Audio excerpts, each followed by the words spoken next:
Hi dears, എല്ലാവർക്കും പുതിയൊരു വീഡിയോയിലേക്ക് സ്വാഗതം. നിങ്ങളെല്ലാവരും 10ാം ക്ലാസ്സിൻ്റെ റിസൾട്ട് വന്ന് അപ്പം നിങ്ങളെ റിസൾട്ടൊക്കെ അറിഞ്ഞിരിക്കുന്ന സമയമായിരിക്കും അല്ലേ. ഒരുപാട് സ്റ്റുഡൻസ് പാസ്സായിട്ടുണ്ടാവും. സോ പാസ്സായിട്ടുള്ള എല്ലാ സ്റ്റുഡൻസിനും കൺഗ്രാജുലേഷൻസ്. നിങ്ങൾ ഇപ്പോൾ തന്നെ നിങ്ങൾ എന്ത് +2 ചെയ്യണം എന്നുള്ളതിനെക്കുറിച്ച് ആലോചിച്ച് തുടങ്ങിയിട്ടുണ്ടാവും അല്ലേ. അങ്ങനെയാണെങ്കിൽ നിങ്ങൾ ഏത് +2 എടുക്കാനാണ് ആഗ്രഹിക്കുന്നത്, ആ +2 തന്നെ എടുക്കാൻ വേണ്ടി ശ്രദ്ധിക്കുക. അതായത് +2ൻ്റെ കേസിൽ ഇത്രയേ ഉള്ളൂ, 3 സ്ട്രീംസ് വരുന്നുണ്ട്. നിങ്ങൾക്ക് കൊമേഴ്സ്, സയൻസ്, ഹ്യൂമാനിറ്റീസ് 3 സ്ട്രീമുകൾ വരുന്നുണ്ട്. ഇനി ഇത് ഒന്നും അല്ലാതെ തന്നെ VHSE എന്ന് പറഞ്ഞിട്ട് ഒരു സിലബസിൻ്റെ കീഴിൽ സയൻസ് പോലെ ഒരു കോഴ്സ് സ്ട്രീം നിങ്ങൾക്ക് വരുന്നുണ്ട്. അപ്പം ഈ രീതിയിൽ നിങ്ങൾ 4 സ്ട്രീംസിലും ഏത് നിങ്ങൾക്ക് ഇഷ്ടമാണ് എന്നുള്ളത് കൃത്യമായിട്ട് മനസ്സിലാക്കിയതിന് ശേഷം മാത്രം നിങ്ങൾ +2 എടുക്കാൻ ഏത് സ്ട്രീം എന്നുള്ളത് ഉറപ്പിക്കാം. അപ്പം ഈ ഒരു ടേണിംഗ് പോയിന്റിൽ നിൽക്കുമ്പോൾ നിങ്ങളുടെ അടുത്ത് ഒരുപാട് പേര് സജഷൻസ് തരുന്നുണ്ടാവും അല്ലേ. നിങ്ങൾ ഏത് +2 എടുക്കണം എന്നുള്ളത് പാരൻസ് പറയുന്നുണ്ടാവും, സയൻസ്, കൊമേഴ്സ്, ഹ്യൂമാനിറ്റീസ് ഇങ്ങനെ പറയുന്നുണ്ടാവും, ഫ്രണ്ട്സ് പറയുന്നുണ്ടാവും.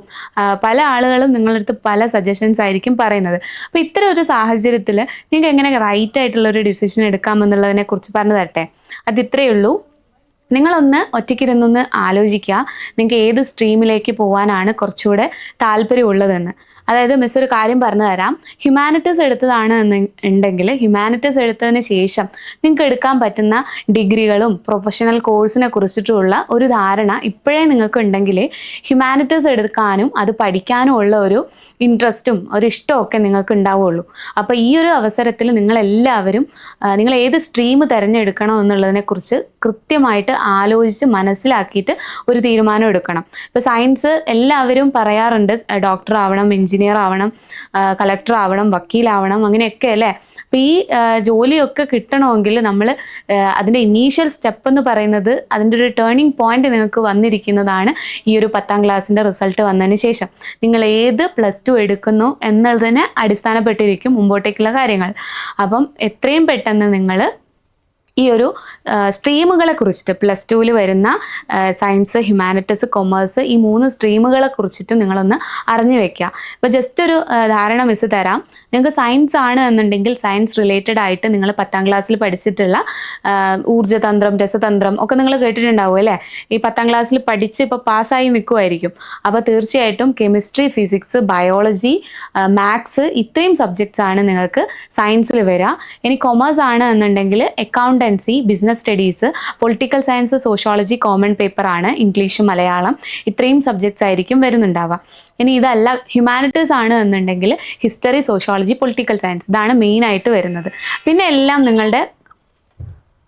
എല്ലാം നിങ്ങളുടെ കോമൺ ലാംഗ്വേജ് സബ്ജക്ട്സ് ആണ്. അതായത് ഇംഗ്ലീഷ്, അതുപോലെ ഹിന്ദി, മലയാളം ഇതിൽ നിങ്ങൾ ഏത് ചൂസ് ചെയ്യുന്നുണ്ട് എന്നതിന് അടിസ്ഥാനപ്പെട്ടിട്ടിരിക്കും. അതായത് ചിലർ മലയാളമാണ്, ചില സ്റ്റുഡൻസ് ഹിന്ദി ആയിരിക്കും, ചിലവർ ഉറുദു ആയിരിക്കും. അങ്ങനെ ഇഷ്ടപ്പെട്ട ലാംഗ്വേജ് ആണ് സെക്കൻഡ് ലാംഗ്വേജ് ആയിട്ട് ചൂസ് ചെയ്യുന്നത്. ഇംഗ്ലീഷ് എന്ത് തന്നെയായാലും നിങ്ങൾക്കൊരു സബ്ജക്റ്റായിട്ട് ഉണ്ടാവും. സോ ഇത്രയുമാണ് സബ്ജക്റ്റിൻ്റെ കാര്യത്തിൽ നിങ്ങൾ ആലോചിക്കേണ്ടത്. ഇനി ഈ സബ്ജക്റ്റ് അറിഞ്ഞിരുന്നാൽ മാത്രം പോരാ. ചില സ്റ്റുഡൻസിന് സബ്ജക്റ്റ് കേട്ടാലേ അറിയാൻ പറ്റും, ഹിസ്റ്ററി പഠിക്കാൻ പറ്റില്ല എന്നുള്ള സ്റ്റുഡൻസ് ആണെങ്കിൽ നിങ്ങൾ തീർച്ചയായിട്ടും ഒരിക്കലും ഹ്യൂമാനിറ്റീസ് കയറി എടുക്കരുത്. കാരണം പോകെ പോകെ നിങ്ങൾക്ക് എന്താ പറയുക, മുന്നോട്ടേക്ക് ബുദ്ധിമുട്ടായിരിക്കും. ഹാർഡ് വർക്ക് ചെയ്ത് തന്നെ പഠിക്കേണ്ടി വരും. അപ്പോൾ അതുകൊണ്ട് നിങ്ങൾ സ്ട്രീം സെലക്ട് ചെയ്യുന്നത് ഇപ്പോഴേ ആലോചിച്ച് മാത്രം ചെയ്യാം. ആരുടെയും സജഷൻസ് കേട്ടിട്ട് ഇംപ്രസ്ഡ് ആയിട്ട് എടുക്കരുത്. നിങ്ങൾ അതിലെ സബ്ജക്ട്സും അതിൽ പഠിക്കാനുള്ള കാര്യങ്ങളെയും കുറിച്ച് അറിഞ്ഞതിന് ശേഷം മാത്രം അതിലേക്ക് ഒരു സ്റ്റെപ്പ് എടുക്കുക എന്നുള്ളതാണ് പറയാനുള്ളത്. അപ്പം ഇപ്പോൾ നമ്മളെ വീഡിയോ കണ്ടുകൊണ്ടിരിക്കുന്ന സ്റ്റുഡൻസ് +2 ചെയ്യുന്ന ആരെങ്കിലും ഉണ്ടെങ്കിൽ +2കാരുടെ റിസൾട്ട് വരുന്നത് മെയ് 21-ാം തീയതിയാണ്. അപ്പോൾ നിങ്ങളുടെ റിസൾട്ട് വന്നതിന് ശേഷം +2 റിലേറ്റഡ് ആയിട്ട് +2 കഴിഞ്ഞതിന് ശേഷം ഏതൊക്കെ കോഴ്സ് എടുക്കാം അങ്ങനെയുള്ളതിൻ്റെ ഡീറ്റെയിൽഡ് ആയിട്ടുള്ളൊരു ധാരണ നിങ്ങൾക്ക് വേണമെന്നുണ്ടെങ്കിൽ തീർച്ചയായിട്ടും നിങ്ങൾക്ക് കമൻറ്റ് ചെയ്ത് ചോദിക്കാവുന്നതാണ്. സോ ഈ 10ാം ക്ലാസ്സിൻ്റെ റിസൾട്ട് വന്നിരിക്കുന്ന ഈ ഒരു അവസരത്തിൽ ഇൻ കേസ് ഏതെങ്കിലും സബ്ജക്റ്റുകളിലൊക്കെ ഫെയിൽ ആയിട്ടുള്ള സ്റ്റുഡൻസ് ഉണ്ടെന്നുണ്ടെങ്കിൽ തീർച്ചയായിട്ടും നിങ്ങളിപ്പോൾ ചിന്തിക്കുന്നുണ്ടാവും എങ്ങനെ ഈ ഒരു സബ്ജക്ട്സ് എഴുതി ക്ലിയർ ചെയ്ത് എടുക്കണമെന്നുള്ളത്. തീർച്ചയായിട്ടും നിങ്ങൾക്ക് ഇതിൻ്റെ നോട്ടിഫിക്കേഷൻ, ഇംപ്രൂവ്മെൻറ്റിൻ്റെ നോട്ടിഫിക്കേഷനും എക്സാമിൻ്റെ നോട്ടിഫിക്കേഷനും ഒക്കെ അടുത്ത് തന്നെ ആയിട്ട് വരും. സോ ആ സമയത്ത് നിങ്ങൾക്ക് അത് എഴുതി ക്ലിയർ ചെയ്യാനുള്ള ഒരു സെക്കൻഡ് ചോയ്സ് നിങ്ങൾക്ക് വരുന്നുണ്ട്. അതിലും നിങ്ങൾക്ക് ക്ലിയർ ചെയ്ത് എടുക്കാൻ പറ്റിയിട്ടില്ലെങ്കിൽ തീർച്ചയായിട്ടും NIOS ബോർഡ് പോലെയുള്ള ഡിസ്റ്റൻ്റ് ആയിട്ടുള്ള എഡ്യൂക്കേഷനൊക്കെ നിങ്ങൾക്ക് ചൂസ് ചെയ്യാം. ചൂസ് ചെയ്തുകൊണ്ട് 6 മന്ത് കൊണ്ട് തന്നെ നിങ്ങൾക്ക് ഇപ്പോൾ ഫെയിൽ ആയിട്ടുണ്ട് എങ്കിൽ നിങ്ങൾക്ക് ആ ഒരു SSLC വീണ്ടും എഴുതിയെടുത്ത് പാസ്സാവാൻ സാധിക്കുന്നതാണ്.